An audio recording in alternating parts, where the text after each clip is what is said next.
Hello students, आज आपण 10th standard अल्जेब्रासाठी important questions for board exam पाहणार आहोत. क्वेश्चन 1 पहा काय दिलं आहे आपल्याला. Find the value of the following determinant. आपल्याला या ठिकाणी डिटर्मिनंट दिलेला आहे आणि या डिटर्मिनंटची व्हॅल्यू आपल्याला फाइंड करायची आहे. आता या डिटर्मिनंटमध्ये किती एलिमेंट्स आहेत पहा.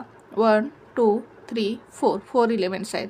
आता डिटर्मिनंटची व्हॅल्यू काढण्यासाठी काय करायचं, हा फर्स्ट एलिमेंट आणि हा फोर्थ एलिमेंट यांचं क्रॉस मल्टिप्लिकेशन करायचं आणि ह्या सेकंड एलिमेंट आणि थर्ड एलिमेंट यांचं क्रॉस मल्टिप्लिकेशन करायचं आणि या दोन्हींची काय करायची, सबट्रॅक्शन करायची, म्हणजे आपल्याला या डिटर्मिनंटची व्हॅल्यू मिळेल. पहा सॉल्व करू आपण एक्झाम्पल. प्रथम आपण डिटर्मिनंट लिहून घेऊ. 4 3 2 7. हा फर्स्ट एलिमेंट, हा सेकंड एलिमेंट, हा थर्ड एलिमेंट, हा fourth element is equal to first element आणि फोर्थ एलिमेंट यांचं क्रॉस मल्टिप्लिकेशन 4 × 7 मायनस हा सेकंड एलिमेंट आणि हा थर्ड एलिमेंट यांचं क्रॉस मल्टिप्लिकेशन 3 × 2 यांची काय करायची, subtraction is equal to 4 7 28 minus 3 2 6. 28 minus 6 किती येईल, 22. ज्या डिटर्मिनंटची व्हॅल्यू किती मिळाली आपल्याला, 22. ॲन्सर लिहू आपण खाली. देअरफॉर 4 3 2 7 या डिटर्मिनंटची व्हॅल्यू किती मिळाली, 22. अशा प्रकारे आपल्याला हे एक्झाम्पल सॉल्व करायचं होतं. नेक्स्ट एक्झाम्पल सॉल्व करू आपण. क्वेश्चन सेकंड पहा. Find the common difference of the following AP 2, 4, 6, 8. या ठिकाणी आपल्याला ॲरिथमेटिक प्रोग्रेशन दिलेला आहे आणि याच्यामधील आपल्याला कॉमन डिफरन्स फाइंड करायचा आहे. आता कॉमन डिफरन्स म्हणजे काय, 2 कॉन्सिक्युटिव्ह टर्ममधील डिफरन्स जर कॉन्स्टंट असेल तर त्याला काय म्हणणार आपण, कॉमन डिफरन्स. मग आपण काय करू, 2 कॉन्सिक्युटिव्ह टर्म्समधील डिफरन्स काढून घेऊ. पहा सॉल्व करू आपण एक्झाम्पल. प्रथम आपण गिवन AP लिहून घेऊ. The given AP is 8 here. आता फर्स्ट टर्म काय आहे, 2. T1 is equal to 2. T2 is equal to, T2 म्हणजेच काय, सेकंड टर्म काय आहे 4. T3 is equal to, third term काय आहे 6.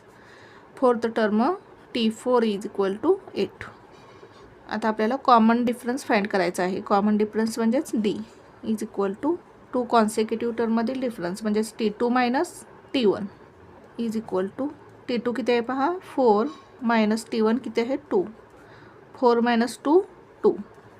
T3 minus T2. आपल्याला T3 किती आहे 6 मायनस T2 किती आहे 4. 6 मायनस 4 2. आता T4 मायनस T3. T4 किती आहे 8 मायनस T3 किती आहे 6. 8 मायनस 6 2. काय केलं आपण, 2 कॉन्सिक्युटिव्ह टर्ममधील डिफरन्स घेतला. T2 minus T1, T3 minus T2, T4 minus T3. आता आपल्याला 2 कॉन्सिक्युटिव्ह टर्ममधील डिफरन्स कॉन्स्टंट मिळाला, म्हणजेच कॉमन डिफरन्स काय मिळाला आपल्याला, 2. Therefore common difference D is equal to 2. तर नेक्स्ट एक्झाम्पल सॉल्व करू आपण. नेक्स्ट एक्झाम्पल पहा. On certain article if rate of CGST is 9% then what is the rate of SGST. आपल्याला रेट ऑफ CGST दिलेला आहे 9% आणि आपल्याला रेट ऑफ SGST फाइंड करायचा आहे.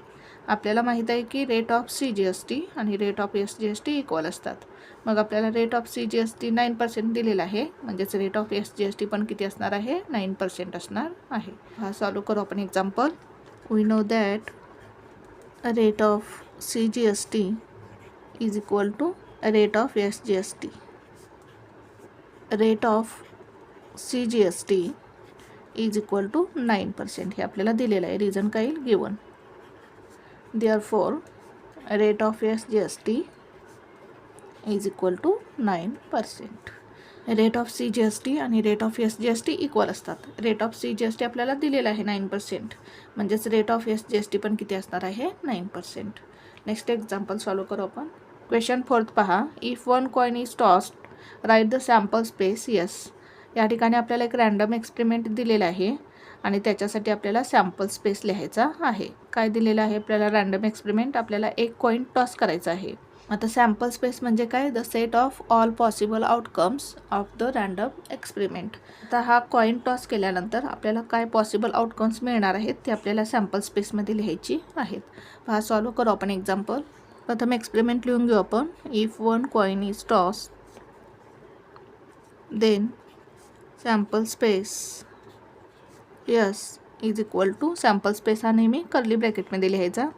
आता एक कॉईन टॉस केल्यानंतर आपल्याला काय काय आउटकम्स मिळतील पहा. एक तर आपल्याला हेड मिळेल किंवा एक तर आपल्याला टेल मिळेल. म्हणजे आपल्याला सॅम्पल स्पेस काय मिळाला, head comma tail. Next example solve करू आपण. 5th क्वेश्चन पहा. To draw a graph of 4x + 5y is equal to 19. Find y when x is equal to 1. या ठिकाणी आपल्याला एक इक्वेशन दिलेलं आहे 4x + 5y is equal to 19 आणि आपल्याला एक्सची व्हॅल्यू दिलेली आहे 1 आणि आपल्याला वायची व्हॅल्यू फाइंड करायची आहे. आता इक्वेशनमध्ये आपण एक्सची व्हॅल्यू 1 पुट करू आणि वायची व्हॅल्यू काढून घेऊ. पहा सॉल्व करू आपण एक्झाम्पल. प्रथम आपण हे इक्वेशन लिहून घेऊ. The given equation is 4x + 5y is equal to 19. Put x is equal to 1. एक्सची व्हॅल्यू आपण 1 पुट करू. देअरफॉर 4x म्हणजेच 4 इंटू एक्सची व्हॅल्यू किती घ्यायची 1 plus 5y is equal to 19. 4 1 जार 4 plus 5y is equal to 19. हा 4 आपण या साईडला घेऊ. येथे साइन प्लस आहे, या बाजूला गेल्यानंतर मायनस होईल. Therefore 5y is equal to 19 minus 4. Therefore 5y is equal to 19 minus 4 किती येईल 15. हा 5 आपण या साईडला घेऊ. येथे मल्टिप्लिकेशन आहे, या बाजूला आल्यानंतर डिवाइड होईल. Therefore y is equal to 15. हा 5 या बाजूला आल्यानंतर डिवाइड होईल. 15 डिवाइड 5. भाग घालू आपण. 5 1 जार 5, 5 3 जार 15. Therefore y is equal to 3. म्हणजे वायची व्हॅल्यू किती मिळाली आपल्याला 3. अशा प्रकारे हे एक्झाम्पल सॉल्व करायचं होतं. नेक्स्ट एक्झाम्पल सॉल्व करू आपण. क्वेश्चन 6 पहा. Determine whether 2 is a root of quadratic equation 2m² - 5m is equal to 0. आता या ठिकाणी आपल्याला एक क्वाड्रॅटिक इक्वेशन दिलेलं आहे 2m² - 5m is equal to 0 आणि 2 हे या इक्वेशनचं रूट आहे की नाही हे आपल्याला डिटरमाइन करायचं आहे. मग काय करू आपण. m या व्हेरिएबलची व्हॅल्यू 2 घेऊ आणि जर आपल्याला LHS आणि RHS इक्वल मिळाले तर 2 हे या क्वाड्रॅटिक इक्वेशनचं रूट असणार आहे. पहा सॉल्व करू आपण एक्झाम्पल. प्रथम आपण इक्वेशन लिहून घेऊ. The given quadratic equation is 2m² - 5m is equal to 0. आता या इक्वेशनमध्ये m या व्हेरिएबलची व्हॅल्यू आपण 2 घेऊ. Put m is equal to 2 in the LHS of equation. या LHS मध्ये आपण m या व्हेरिएबलची व्हॅल्यू 2 घेऊ. LHS लिहून घेऊ आपण. 2m² - 5m. LHS म्हणजेच काय लेफ्ट साईड लिहून घेऊ आपण.